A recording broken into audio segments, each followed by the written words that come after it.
દર વર્ષે ચોમાસાની અંદર સુરતની આની આ જ પરિસ્થિતિનું નિર્માણ થતું હોય છે। દર વર્ષે ખાડીપુર આવે છે। દર વર્ષે ખાડીપુરની અંદર કોઈને કોઈ વ્યક્તિ પોતાનો જીવ ગુમાવે છે, કોઈ પોતાના બાળકો ગુમાવે છે, કોઈ પોતાના પિતાને ગુમાવે છે। આ પરિસ્થિતિનું નિર્માણ દર વર્ષે થાય છે ને હરેક જગ્યા ઉપર પાણી ભરાવાના કારણે કેટલાય સુરતના લોકોના વાહનો ખરાબ થઈ જાય છે, કેટલા લોકોના ઘરમાં પાણી ઘૂસી જાય છે, જેમાં ઘર વખરીનું નુકસાન થાય છે, તો ઘણા લોકોની દુકાનોમાં પાણી ઘૂસી જાય છે, જેના કારણે માલ સામાનનું લાખો કરોડોનું નુકસાન થાય છે।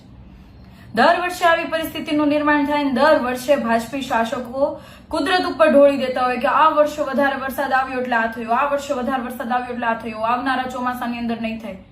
પણ જ્યારે પ્રી મોન્સૂન કામગીરી કરવામાં આવે છે તો એ કામગીરી કાગળ પર જ કેમ કરવામાં આવે છે એ બાબતે કેમ સવાલ ભાજપના નેતાઓ તંત્રને પૂછતા નથી કે પછી એમાં મિલીભગત છે? દર વર્ષે ચોમાસા પહેલા 2-3 સમીક્ષા બેઠકો થાય છે। આ સમીક્ષા બેઠકોની અંદર ભાજપના ધારાસભ્ય શું કામગીરી કરે છે? દર કહેવાય કે મહિને ધારાસભ્યોની એક આખી મીટિંગ થતી હોય છે શનિવારમાં। તો આ જગ્યાઓ ઉપર સુરતના અધિકારીઓ તમામ લગતા વળગતા અધિકારીઓ હોય છે, તો કેમ આ બાબતે કોઈ ધારાસભ્ય આ બાબતે કામગીરી કરાવતા નથી? અને જો ધારાસભ્યથી કામ ના થતું હોય તો ખરેખર એ ધારાસભ્યએ રાજીનામું આપી દેવું જોઈએ કે જે સત્તામાં બેસીને પણ તંત્ર પાસે કામ નથી કરાવી શકતા। ત્યાર પછી કોર્પોરેશનની અંદર સમીક્ષા બેઠકો થાય છે, ડિઝાસ્ટર મીટિંગ થાય છે। આ તમામ મીટિંગોની અંદર શું કરે છે કોર્પોરેટર, મેયર, તમામ પદાધિકારીઓ? દર વર્ષની આ પરિસ્થિતિ છે। એક વર્ષે થયું એવું નથી, એક વર્ષે થાય તો આપણે એક વખત સમજી શકીએ કે આ વખતે વધારે વરસાદ હતો એટલે થયું, પણ દર વર્ષે જો આની આ જ પરિસ્થિતિનું નિર્માણ થતું હોય તો ખરેખર શાસકોએ શરમ આવવી જોઈએ અને આ જ પાણીની અંદર ડૂબી મરવા જેવી પરિસ્થિતિ નિર્માણ થતી હોય ત્યારે ખરેખર એ લોકોએ ઘરે બેસી જવું જોઈએ। સમીક્ષા બેઠકોની અંદર માત્ર ને માત્ર સીન સપાટા કરવા, ફોટા પાડવા, નાસ્તો કરો, છૂટા પડો, આ જ કામ છે ભાજપના નેતાઓને। છેલ્લે એની કહેવાય કે ભરપાઈ સુરતના લોકો જ કરે છે। દર વર્ષની પરિસ્થિતિનું નિર્માણ આવું થાય છે ને દર વર્ષે સુરતના લોકો ભોગવે છે। આ એ જ સુરત મહાનગરપાલિકા છે કે જે ખૂબ સમૃદ્ધ મહાનગરપાલિકા છે। આ એ જ સુરત છે કે જેના લોકો ખૂબ મોટા પ્રમાણમાં ટેક્સ સરકારને ભરે છે। આ એ જ સુરત છે કે જેનું જીડીપી ખૂબ હાઈ છે અને સામે વળતર સ્વરૂપે સુરતના લોકોને શું મળે છે? આ તો સારી વાત એ છે કે સુરતના લોકો કહેવાય કે આફતને અવસરમાં બદલી નાખે છે અને એકદમ કહેવાય કે આફતમાંથી બહાર નીકળવા માટેના તમામ પ્રયાસો એકાબીજાની મદદથી કરી લે છે। પણ તંત્રની શું જવાબદારી? પાણી ભરાયું હોય તો એને કાઢવાની જવાબદારી નથી, કેમ કે જો કોઈ પણ બેઝમેન્ટમાં પાણી ભરાઈ જાય છે તો પણ પૈસા ભરીને એ લોકોએ બેઝમેન્ટમાં પાણી કાઢવા માટેના મશીનો મંગાવવા પડે છે। તંત્રની કોઈ જવાબદારી જ નથી બનતી, તો લોકો શા માટે વેરો ભરે છે? આવા નિયમો શા માટે બનાવવામાં આવે છે અને શા માટે એની કોઈ વ્યવસ્થા કરવામાં નથી આવતી? આ વર્ષે આ ચોમાસાની અંદર 15 થી વધારે લોકો મૃત્યુ પામ્યા છે, તો એના માટે જવાબદાર કોણ છે? અને શું કર્યું ધારાસભ્યોએ, શું કર્યું તમામ કોર્પોરેટરોએ, શું કર્યું મેયરે, બધાએ શું કર્યું?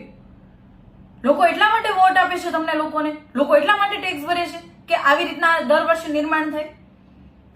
જયારે વિરોધ પક્ષ તરીકે અમે હતા ત્યારે વારંવાર કીધું કે તમે આનું કોઈ આયોજન કરો, કોઈ આયોજન નહીં। 1200 કરોડ રૂપિયાથી પણ વધારે રૂપિયાના ખર્ચ આખા સુરતની અંદર સ્ટ્રોંગ ડ્રેનેજનું નેટવર્ક નાખવામાં આવ્યું છે, પણ ટોટલી ફેલ। દર વર્ષે એટલું પાણી ભરાય, પ્રી મોન્સૂનના કરોડો રૂપિયા ફળવાય છે, પરંતુ કોઈ કામગીરી નથી થતી। દર વર્ષે લોકો આટલી મોટી સંખ્યામાં હેરાન થાય, લાખો કરોડોનું નુકસાન થાય, પરંતુ આ શાસકો એકદમ શરમ વગરના થઈને બધું જોવે, 2 દિવસ સીન સપાટા કરશે, સમીક્ષાઓ કરશે અને પછી બધું પૂરું। પાછું આવતું ચોમાસું પાછું કહે છે કુદરતનો કહે, કુદરતમાં વરસાદ વધારે, ઉપરવાસમાં વધારે વરસાદ પડ્યો એટલા માટે આ થયું। ખરેખર હું તો ભાજપના તમામ કાર્યકર્તાઓને કહેવા માંગુ છું, તમે તો હવે જરાક જાગો, તમે તો તમારા નેતાઓને પૂછો તમે શું કરો છો મીટિંગોની અંદર, સમીક્ષા બેઠકોની અંદર? આટલી બધી સુરતની પરિસ્થિતિ ખરાબ થાય છે છતાં પણ બધા ચૂપ છો। શું સાચું હિન્દુત્વ છે? ખૂબ મોટી સભાઓની અંદર વાત કરતા હો છો તમે બધા, હિન્દુત્વ શું છે? સાચું હિન્દુત્વ પ્રજાની રક્ષા કરવી એ સાચું હિન્દુત્વ નથી। 15 લોકો મરી જાય છે છતાં તમે હિન્દુત્વની વાત કરતા ફરતા હોવ છો। રાજારામે વનવાસ ભોગવ્યો હતો પણ પ્રજાને ક્યારેય દુઃખી નહોતી થવા દીધી, એ સાચું હિન્દુત્વ હતું, એ આપણને શીખવતા હતા।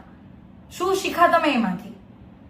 છત્રપતિ શિવાજી મહારાજ કે જે પ્રજા માટે કેટલાય યુદ્ધ કર્યા, પોતાની આખી જિંદગી યુદ્ધ કરતા રહ્યા, એને પોતાનો રાજધર્મ નિભાવ્યો। તમે ક્યાં છો? રાજધર્મ કેમ નથી તમે નિભાવી શકતા?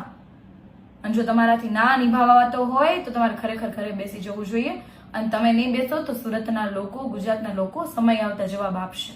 હું તો સુરતના લોકોને ખૂબ ખૂબ ધન્યવાદ આપું છું કે જે લોકો દર વર્ષે આફતના અવસરમાં ફેરવીને પોતાના પરિવારજનોની રક્ષા કરે છે, પોતાના આસપાસના લોકોને મદદ કરે છે અને આ આફતમાંથી બહાર નીકળવા માટેના સતત પ્રયાસો કરે છે. પણ તમામ નાગરિકોને પણ કહેવા માંગુ છું કે આપણે સૌએ જ્યારે ખોટું થતું હોય ત્યારે આપણી પોતાની જવાબદારી અને ફરજ છે અને આપણો ધર્મ છે અને શીખવે છે કે જ્યારે ખોટું થતું હોય ત્યારે મૂંગા બેસવું એ આપણી કહેવાય કે કાયરતા છે. જ્યારે ખોટું થતું હોય ત્યારે એમને સામે અવાજ ઉઠાવવો એ આપણી જવાબદારી છે. આજે આપણે અવાજ ઉઠાવશું તો આવનારા સમયમાં એવી ઘટનાઓ નહીં બને, કોઈ પરિવાર પોતાના દીકરા કે દીકરીને નહીં ગુમાવે. અને શાસકોમાં થોડીક પણ શરમ વધી હોય તો એ આ પ્રી મોન્સૂન કામગીરીના આંકડાઓ ડિક્લેર કરે કે આ કેટલી કામગીરી થઈ ડિક્લેર કરે, ખાડીની અંદર કરોડો રૂપિયા જે ફાળવા થાય એમાં કઈ કઈ કામગીરીઓ થઈ એ બધું ડિક્લેર કરે, કોન્ટ્રાક્ટરોના નામ સાથે આ કોન્ટ્રાક્ટરને આટલા રૂપિયા ચૂકવ્યા. તમે કઈ નહીં કરી શકો તો કઈ નહીં, સુરતના લોકો એને જવાબ આપી દેશે. જય હિન્દ.